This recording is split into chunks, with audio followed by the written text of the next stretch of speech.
Estamos con José Luis Gil Soto, autor de Madera de Salvia Azul, que va a hablarnos aquí para Yellow Break sobre este último libro que acaba de escribir y que rompe un poco con la narrativa anterior. Buenos días, José Luis. Hola, buenos días. ¿Qué tal?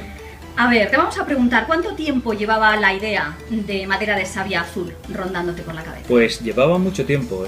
Ya cuando estaba escribiendo mi anterior novela, que era histórica, ya tenía en la cabeza el germen de Madera de Salvia Azul. Lo que pasa es que en aquel momento no me planteaba escribir algo que no fuese novela histórica. Sin embargo, cuando terminé la promoción de la anterior novela, lo tuve clarísimo. Ya ese germen se había convertido en algo más y tenía la necesidad imperiosa de escribir esta historia. Todas las pasiones del ser humano en una sola historia en este libro es el definitivo, el que necesitabas escribir, como todos los seres humanos que necesitamos algo como para englobar nuestra vida, nuestro paso por la historia. Pues yo creo que no, porque de hecho una de las cosas que subyacen tras la historia, tras Madera de Salvia Azul, es cómo cambia la vida en un instante, cómo el destino de pronto, un golpe de azar o llamémoslo destino, te cambia completamente y te hace vivir una vida que no habías previsto para ti mismo, o que tus padres no habían previsto para ti, o tu familia no había previsto para ti, o tu pareja, tus amigos. De tal manera que probablemente todavía quedan muchas pasiones por reflejar o muchos episodios vitales por reflejar. Yo creo que vamos madurando a lo largo de la vida, vamos viviendo situaciones que dan lugar a otras historias y por lo tanto, en el caso de un autor, a otras novelas. ¿Sentías la necesidad de escribir este libro? Lo sentí, es decir, nunca pensé que iba a haber una historia que me llevase a tener la necesidad de escribirla. Mis anteriores obras eran fruto de la maduración racional, digamos, era coger un episodio histórico y trazar un esquema y escribirlo. Sin embargo, en este caso ha sido mucho más ponerme a escribir y de corrido hasta el final. Es decir, ha sido una necesidad de ir contando cosas, de ir contando una historia para la que tenía un principio y un final clarísimos y luego solamente tenía que hacer ese esquema en mi cabeza y sobre el papel de toda la historia que enlazase ese principio y ese final. De elegir un reino medieval de un país auténtico, ¿qué país sería? Pues en realidad ninguno, porque es difícil enmarcarlo. Podría haber sido cualquier parte quizá próxima al Imperio Persa. Mi novela empieza con una taza de café y eso no nos sirve para una sociedad europea en la Edad Media, igual que no nos sirve una sociedad politeísta como la que se refleja en Madera de Salvia Azul. Con lo cual, pues quizá algo próximo a Constantinopla, pero tanto por el clima como por la geografía, pues no podría ser tampoco nada próximo al Imperio Persa. Así es que, como hizo Ana María Matute con Olvidado Rey Vudú, creo que no existe el lugar concreto, o como hizo García Márquez con Macondo. ¿De dónde surge la idea de esta historia que a primera vista algunos lectores en la memoria colectiva la pueden relacionar con una leyenda bíblica y también con Juego de Tronos, que ahora está muy en boga? Pues en realidad no he visto ni leído Juego de Tronos, si bien que lo lamento porque tiene un gran éxito, pero yo creo que cualquier novela es fruto de lo que somos, de lo que hemos visto, de lo que hemos vivido y lo que hemos leído. Así que debe haber una mezcla en Madera de Salvia Azul, pues muy próxima quizás a lo que he dicho antes, a Olvidado Rey Vudú, pero también al Nombre de la Rosa o a Los Pilares de la Tierra.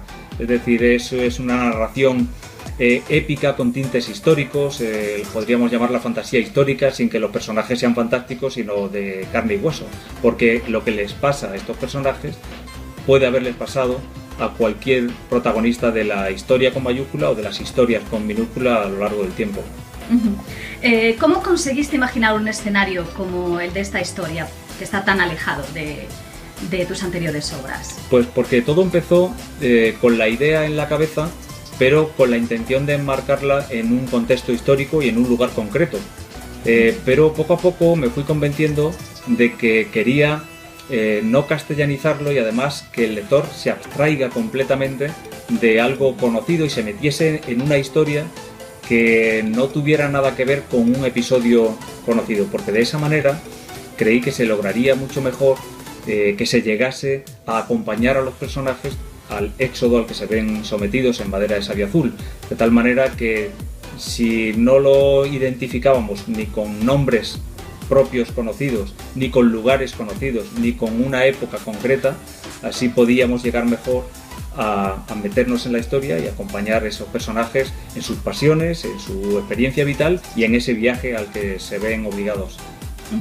Y hay muchos personajes.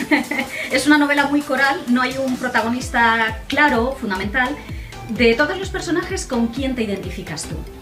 Bueno, yo creo que el personaje que más me gusta es la protagonista femenina, la mujer, Astrid, pero no por nada, sino porque creo que tiene un mérito tremendo, puesto que quiere a las personas que tiene alrededor y sabe guardar un secreto haciendo prevalecer el bien común al bien propio.